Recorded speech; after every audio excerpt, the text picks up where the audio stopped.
Gilas preparation para sa Paris Olympic Qualifying Tournament.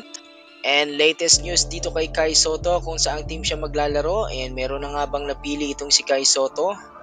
Gilas injury mga kabasketball, pag-usapan natin yung mga players ng Gilas na merong injury, and Chris Newsome pinapurihan nitong si Coach Tim Cone.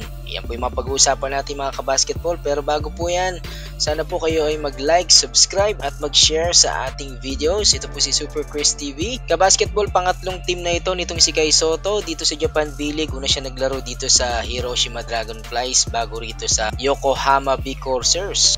Ito yung mga lumalabas na rumors ngayon mga kabasketball. Expected daw na maglalaro itong si Kai Sotto dito sa Koshigaya Alpas dito sa Japan B-League dahil among teams na nag-offer sa kanya, itong araw po yung napili nitong si Kai Sotto. Although wala pa naman pong confirmation about sa contract signing nitong si Kai Sotto dito po sa Koshigaya.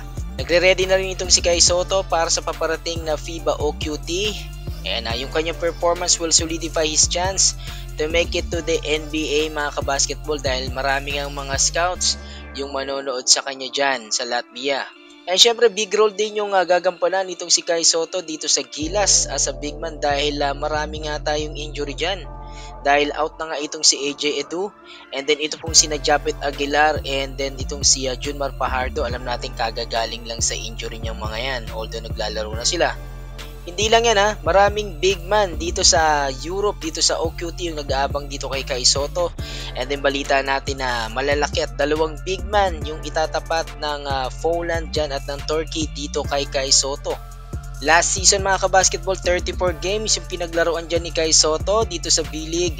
Nag-average po siya dyan ng 12.8 points, 6.4 rebounds and 1.1 block shots para nga po sa Yokohama B Corsairs. Syempre yung best games niya dyan versus Albart Tokyo.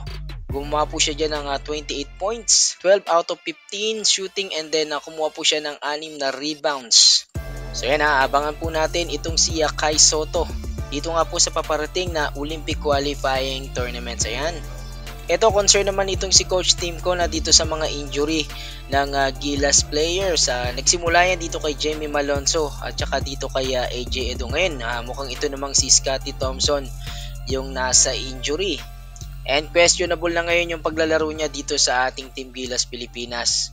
Possible niya mga kabasketball, i-activate na rin itong si Coach Tim Cone yung mga reserve niyan sa Gilas kagaya nitong sina Mason Amos.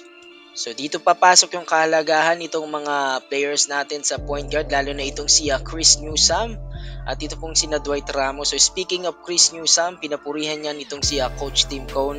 Sinabi ni Coach Tim Cone na mahalaga yung gagampanan nitong si Chris Newsome dahil isa ito sa ating mga backcourt stopper at magaling na defender ito nga si Chris Newsome. So natatandaan nyo yung ginawa nitong si Chris Newsome at sinabi rin ni Coach Tim Cone yung ginawa niyang depensa dito kay RHJ or dito kay Rondae Hollis Jefferson dyan nga po sa may Asian Games. So walang pakialam itong si Chris Newsome about scoring nakapokus siya rito sa kanyang depensa. Yan yung nagustuhan sa kanya nitong si Coach Tim Cone. And kailan lang napatunayan niya nitong si Chris Newsome nang makuha nila yung kampyonato dyan nga po sa may PBA against San Miguel Beermen. And ilang araw na lang mga kabasketball yung practice nitong ating Team Gilas magsisimula na yan. Pagkatapos niyan ay haharap na itong ating Team Gilas dito nga sa mga friendly game versus Poland and Turkey. So dito pa lang masusukat ni Coach Tim Cone yung kakayahan at abilidad ng ating Team Gilas kung makakaya ba natin makipagsabayan dito sa mga European dito sa Paris Olympic Qualifying Tournament. Napakalaga ng mga tune-up games na yan mga kabasketball dahil dyan pa lang makikita na natin kung ano yung problema at pwede na yung masolusyonan at magawa ng adjustment pag sakasakali. So yun naging pagkukulang natin dati, nakulang tayo sa tune-up games. Ngayon mas maganda na ngayon pa lang mapagandaan natin yan mga kabasketball. And syempre titignan natin yung gagawing adjustment niya nitong si Coach Tim Cone lalo nga meron tayong mga injured players bago tumulak nga dyan po sa Latvia at dyan po sa Turkey at sa Poland. Ayan, hanggang dyan mga kabasketball, salamat sa laging pagsubaybay. This is Super Chris TV.